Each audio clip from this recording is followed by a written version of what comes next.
Was it right here? I think it moved. Mm, doesn't look like. It doesn't look like.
Hello, good evening. Y'all give us just a few minutes. We're trying to see if anybody else will come into the room. And we're trying to get situated so that you can hear us and see us and we can attend to your questions and concerns you might have. Give us just a few minutes.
Good afternoon, or evening, actually.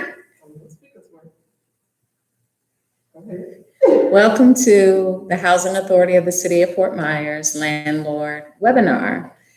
We hold this webinar bi-weekly on Thursdays, Thursday evening at 5 p.m. We'd like for you to like our page, like for you to subscribe basically to the Housing Authority YouTube page so that you can also obtain alerts in addition to the ones you receive by email. We appreciate appreciate all of you who are in attendance and who would like to offer any additional support, any feedback you have, please include or send those notices over to Thea. My name is May Gray. I'm the HCV director, and we have Thea Parker in the background. The areas where you or who you receive all of your correspondence from, all of the emails alerting you, notifying you of these meetings, and any other additional correspondence she sees fit. So today, we're going to continue with our meeting, and hopefully we have some people come on and are interested in participating with the meeting. And if you should have any questions, feel free to access the chat, leave your questions there. Thea's gonna monitor them, and she'll let me know or make me aware of the questions. I'll go ahead and answer them, and she'll also typically will follow up with some correspondence in the chat as well. Okay. So today we'll primarily talk about the inspection process. And although we've covered it before, if there's any other information that you're interested in, anything specific to you, your situation, feel free to chime in. I'd like to first tell you about or remind you all about the Landlord portal. The Landlord portal you're able to find from our agency's website, which is www.hacfm.org. So that's www. And then it's the acronym for Housing Authority City Fort Myers.org. Okay. From our agency's website, you'll find plenty of links and information there. But the Landlord portal is an awesome source for our owners who are participating. You're able to locate your personal information there. You'll find information pertaining to your tenants. It'll list all of your tenants, all of your properties. Scheduled inspections will also be available within the portal, as well as the results of a failed inspection as well will be available within the portal. You'll be able to access all of your HAP payments. It will list them out individually per month or as payments are made, as well as 1099 data. You're able to locate your Landlord portal from our agency's website, maybe about halfway through. It'll say owner/landlord portal. Prior to that or above that, it states tenants as well. So any of our customers are able to access the portal that's pertinent to them, okay?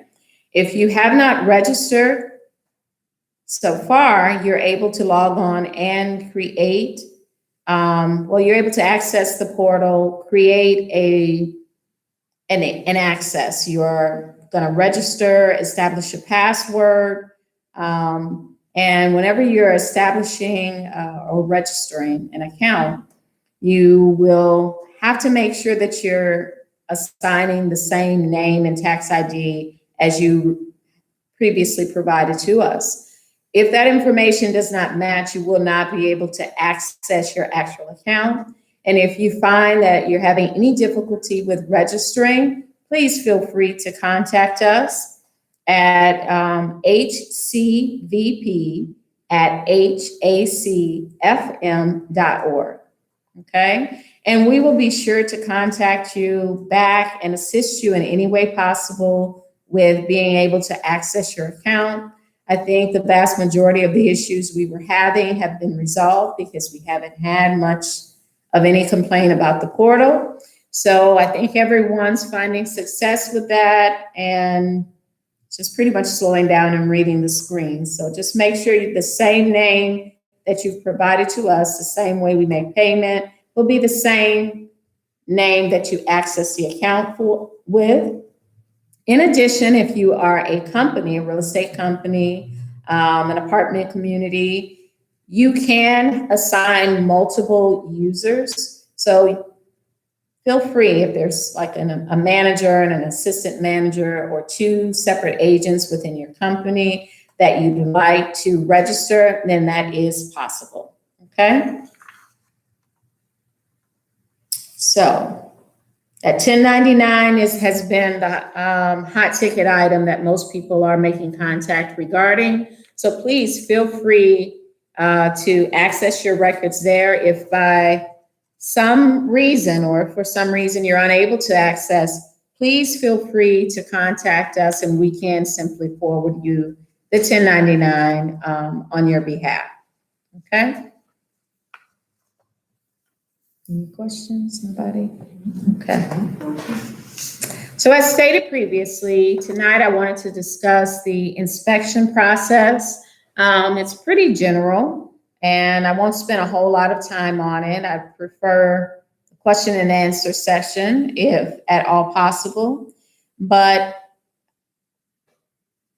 we administer the Housing Choice Voucher Program.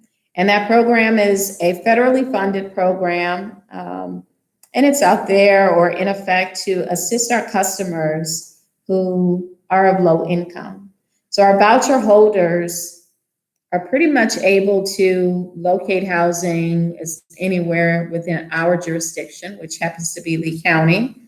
And we're hoping that prospective owners and owners like you are willing to make your homes or units available to them, okay? If by chance you have any available units, feel free to list those properties at gosection8.com, www.gosection8.com, everything else spelled normal, and you're able to list your property, or again, you can contact Ms. Thea, and she's actually been maintaining a directory for our customers who are participants of our BASH program, and those are veterans within the area. If by chance you have any smaller size units that you would be happy to house one of our veterans in, they're typically single person families. Sometimes it's larger families, but for the vast majority, it's usually a 1 to 2 person occupant. So they're typically looking for 1 and 2 bedroom units. So we're always seeking those units, and that availability is very important to ensure that our veterans and any of our customers who are of smaller income are successful at utilizing their voucher and the ability to continue to live independently with the Housing Choice Voucher. It's very important that we're able to assist them in that area. So if any of you are able to accommodate, please feel free to contact us. And we could also put you in contact with some of our customers, okay? But basically, our listing that we man, Thea has been assisting with that. And her primary goal is working with our veterans, but any customers with available listings, any owners with available listings, we will pass those to all customers, even for the larger size rental units, okay? But prior to any of our customers taking occupancy of your rental property, we must first inspect your property. Your unit must pass inspection before we can approve the customer to take occupancy, okay? So initially, we will schedule a time and date with you. We have an actual third-party inspection company who will contact you to conduct and schedule inspections. And a representative will make themselves available at the set date and time, come out and view your unit. Now, when we conduct an inspection, we're looking for standards that are already set by HUD, Housing Quality Standards. For more information, you're always able to Google or search the HUD website for information pertaining to it. But it's pretty basic information, and your unit must be in decent, safe, sanitary conditions. So we're going to go from room to room, check the condition of the unit. If you have recently remodeled, things like that would be noted. If you freshly painted the unit, if the flooring, whatever it is, carpeting or tile, is new install, items like that will be noted. We're looking for just safety issues as well, making sure your entry exit doors, they properly lock and the seal is intact around them. We're checking your windows to make sure it's the same, as well as smoke detectors within the units as standard procedure. When we go out to conduct an inspection, the power needs to be on. In addition, if it is water running, running water in the unit, we need to make sure that that's running as well. And within our area, while we have well water, that's an important situation to have that power on to simply make sure everything is operating properly. Other issues, for the most part, we're checking the condition of your units from room to room. The water pressure is something we check, which is why it's important that the water is operable. We actually check all of the outlets in your unit as well. There's a little guide or a little item that we use to actually check every outlet. There must be lighting within each room as well. If you have central AC and heat, then we're checking the conditions of all of those items. In the kitchen, we're checking the seal of your refrigerator. We're checking to make sure your burners on your stove turn on, the oven burners, they come on as well. So it's a lot of like common sense type items, common sense type issues. So it's very important if you have a customer who's interested in leasing your property that you're taking whatever provisions to get that unit in proper order prior to us coming out to conduct an inspection. If we get to a property and there are a lot of fail items, then we, in some instances, will not go through or carry out the conduction of that inspection until you've taken the necessary steps to prepare that unit for actual inspections, okay? So typically when we have received information for a brand new initial inspection, we could tend to get that unit inspected anywhere from 1 to 10 business days from receipt of our pink packet, the request for tenancy approval. It's typically scheduled unless that unit is not available for inspection. And that would be instances where you may have a current tenant that is not, of course, the one who's planning to move in. And then we would conduct that inspection once that tenant actually vacated the current property, okay? Or whatever issues. It could be that you have to make repairs in the unit or you're still working on the property to get it turned over.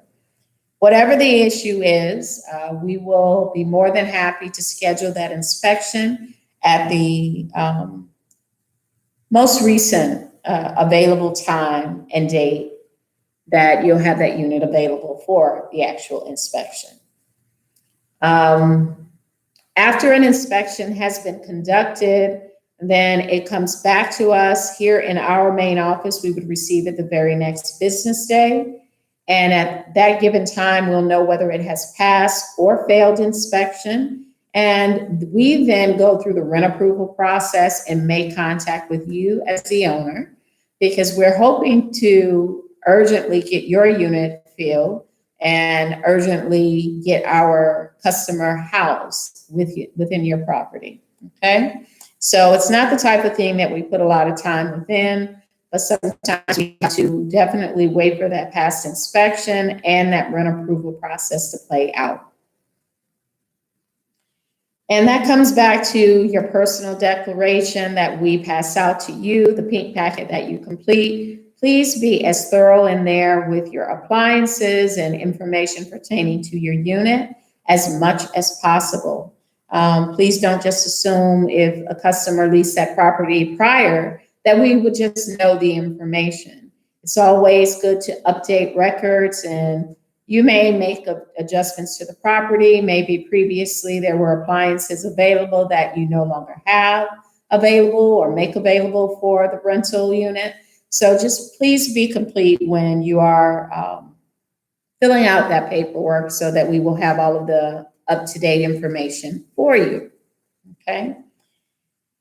And if you are a current or existing landlord who's been participating with the voucher program for years, you would be familiar with the fact that we would conduct inspections annually. As of August last year, we made the move or the switch to go to biennial inspections. So it'll be a standard practice to conduct, and instead of doing annual inspections, conducting biennial inspections. So every 2 years, it'll be standard to get to your unit to review it. The same standard procedures are in place. You're going to make sure that we're going to send notice to you and your tenant. And the tenant needs to make sure that unit is going to be available at the set date and time of an inspection. But you as the owner, you should take a proactive approach as well. When you know that we're going out to conduct the inspection, you should probably try to view your unit or get by to see it. I know a lot of times you're relying on your occupant to notify you of any issues, but sometimes they don't. It could be because they've caused the issue and maybe it's a financial issue on their end to actually repair it. But that's why you have to make sure that you're viewing your unit a little bit more often than just when we're going out to conduct an inspection. Maybe set up a time and day periodically to view your unit. Of course, once you get a feel for your tenant, then you kind of know what you're going to be walking into in most cases. But a standard time to view your unit is always a good thing. It's always a good idea, okay? Because therefore you're aware of how that customer is treating your property, and it puts you in a position where you can catch issues in advance. If you see that there could be a potential issue with maybe hoarding or upkeep of your unit, it gives you an opportunity to step in and advise your occupant or your tenant of housekeeping skills or some things that you would advise them to take care of or that you would expect of your property. Hopefully that type of a situation is taken care of from the very first day that you show your unit to the tenant. You're going to give them an idea of what your expectations are, how you expect them to treat your property and take care of it. But in the event that's not something that was covered, you want to make sure that you are covering it periodically. And it's just a good method to reinforce what you have already possibly given to the customer. But when we go out to conduct biennial inspections, what we did initiate as of August 2020 is, depending on our current existing customers who fell within the alphabet of A through, I believe it is L. Yes, A through L. We are beginning or initiating from August through July of this year, conducting our biennial, well, actually those were annuals. And then as of August of this year, it'll be done every 2 years, beginning with M through Z, okay? So while many of you are wondering what's going on, why haven't I had notice of an inspection? That would be the reason for it, and it is our switch to biennial. Notices were sent out, but a lot of people are still asking questions about it and seem to be unfamiliar. So this is a good method to reinforce that and remind you all of the fact that we've switched to biennial inspections. So instead of every year, it'll be every 2 years. But by all means, as emergency situations arise, we will still be available to conduct special inspections. In addition to the special inspections, we will be conducting our quality control inspections, which is just making sure our inspections have been conducted properly. It's just going right behind the inspectors to make sure we catch the same issues, we pass the same situations, and so forth. Okay?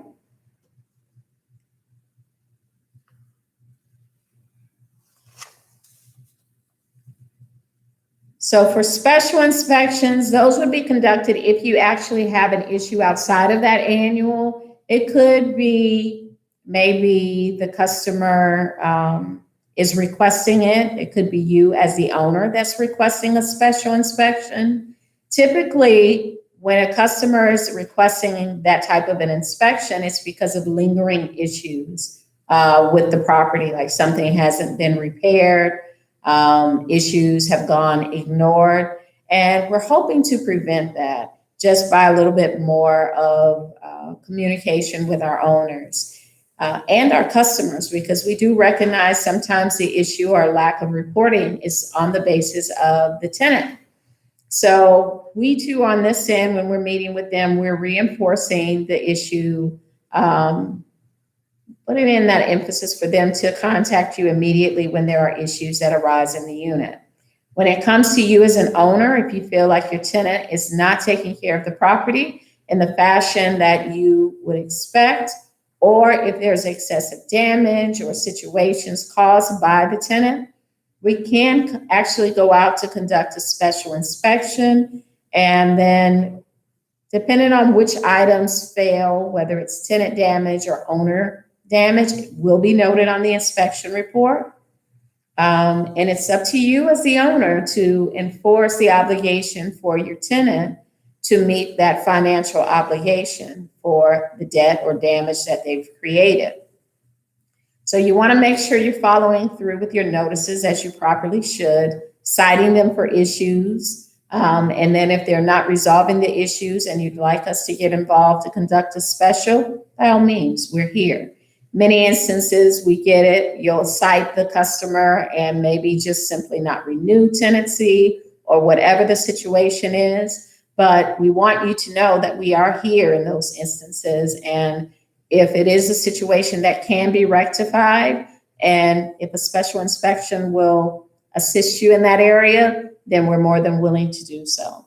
You would simply contact the caseworker or our agency, the same generic email that was given before, and that will be accessed, hcvp.org.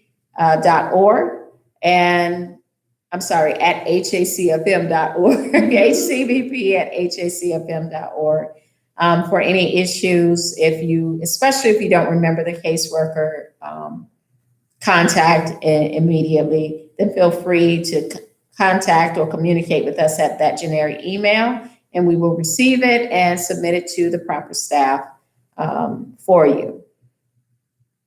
Okay, but any written request will prompt a special inspection, and we're more than happy to be able to accommodate that for you.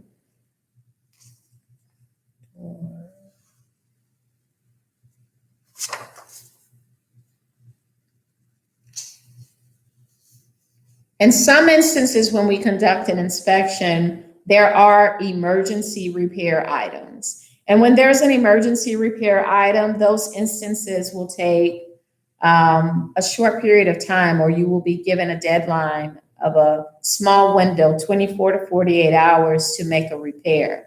And those would be issues such as major security issues, electrical issues, if you don't have running water, even if you don't have electricity in the property as well.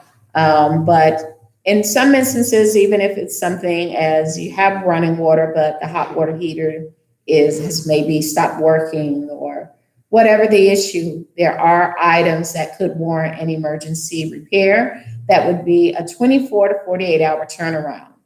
Typically, when we conduct an inspection, you have a 28-day window to make necessary repairs. And well, we have a 28-day turnaround to actually conduct a reinspection. So you want to make sure that all repairs are made in advance of that time frame so that we could ensure that that property passes inspection and we can continue HAP on you. If by chance we're in a situation where a unit has failed inspection one time, we schedule an inspection 28 days later. If it fails again, you will go into rental abatement. Rental abatement means that all HAP, housing assistance payments, are ceased. They end at that given time. Once abatement goes into effect, you will not be reimbursed for that time frame. Okay? So if it were to be a situation where it's an emergency repair or some serious repair, that maybe it's more complicated than just getting your repairman out there, maybe repairing your roof, or major electrical issues where you have to get a contractor out there and maybe there's a little bit more of a delay. You want to make sure that you communicate with our agency as much as possible and provide us with whatever corrective action you are taking, whatever steps you're taking in order to get the issue resolved. We understand that in major situations, it could be a bit of a delay with getting a contractor, but when you make us aware of it, there are some instances that we could potentially offer a little bit more time. So you want to make sure that you are in communication with us so that we know how to assist in the area. If there is no contact made, we will proceed with termination of HAP contract once that unit goes into abatement. Abatement is for a month's time frame, and then the HAP contract terminates, which means we would then certify the customer to move from that property. And we're hoping to not even get to that point, but we need your cooperation in making that successful. So you want to make sure that you are meeting your obligations, taking care of issues as they arise, and holding your tenant responsible for repairs and damages that they, their family, or guests created. Okay? I mentioned earlier that we will know who's at fault when we conduct a failed inspection, and we do take into consideration normal wear and tear when considering those situations or areas. If we came out, conducted an inspection, and maybe there was a crack, and we've literally had this situation happen before where there was a crack in the microwave, the overhead microwave that was already a built-in. And as the resident continued to use it, it continued to stretch. The crack continued to stretch. So that was not a tenant-related issue. It was an issue with use, wear and tear, stemming from the initial issue of the crack. However, if it's a situation where there's a hole in the wall, then that's going to be a tenant responsible repair. And here, even though we will note tenant or owner responsibility, we always inform our customers that we do not have the authority to tell them that they can or cannot make a repair in your property. That's totally up to you. We tell them always to contact or coordinate that with you or your property management on whether or not they are able to make any repairs. The same holds true with normal upkeep. Oftentimes customers are questioning about their ability to paint the unit. So please just make sure you are communicating what you expect of your tenants, whether or not you do not want them to paint, whether you would be okay with it, whether you'd like them to stay within a certain color scheme. Whatever the case, be sure to advise your customers of that in advance, hopefully, so that they are aware of what expectations you have of them while they're occupying your unit. Okay? Didn't want to spend a whole bunch of time with HQS, just the basic things. Most of it, as I mentioned earlier, it's common sense issues when it comes to what we're looking for. It's nothing excessive. It's just normal HQS issues. Those are guidelines that are set by HUD. Those are HUD standards. So we just have to make sure that we follow them. And I don't really have much more than that. Any comments, any questions? As usual, very thorough. If you have any comments, any concerns, feel free to chime in. You're free to access our agency's website, email myself, email Thea, email us at our general website. General email address, hcvp@hacfm.org. For any questions or any concerns you may have. Thank you and have a good night.